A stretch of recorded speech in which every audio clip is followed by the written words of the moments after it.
ব্রাজিলের সিরিয়াতে গোলরক্ষকদের কৃত্রিম সময়ক্ষেপণ বন্ধ করতে পরীক্ষামূলকভাবে এক নতুন নিয়ম চালু করা হয়েছে। এই নিয়মের আওতায় পড়ে প্রথমবারের মতো মাঠের বাইরে 1 মিনিট অবস্থান করতে বাধ্য হলেন সান্তোস অধিনায়ক নেইমার।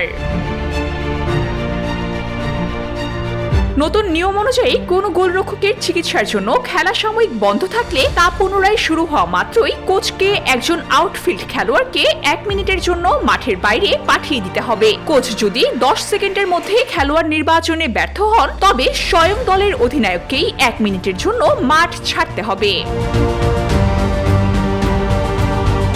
রোববার ভাস্কো দা গামার বিপক্ষে সন্তোষের 3-0 গোলে জয় পাওয়া ম্যাচে প্রথমবারের মতো এই অদ্ভুত নিয়মটি প্রয়োগ করা হয়। ম্যাচে সন্তোষের গোলরক্ষক গ্যাব্রিয়েল ব্রাজাও চিকিৎসার জন্য সময় নিলে রেফারি নতুন নিয়ম কার্যকর করেন। সন্তোষের কোচ নির্দিষ্ট সময়ের মধ্যে কোনো খেলোয়াড় নির্ধারণ না করায় রেফারি বাধ্য হয়ে অধিনায়ক নেইমারকে 1 মিনিটের জন্য মাঠের বাইরে যাওয়ার নির্দেশ দেন।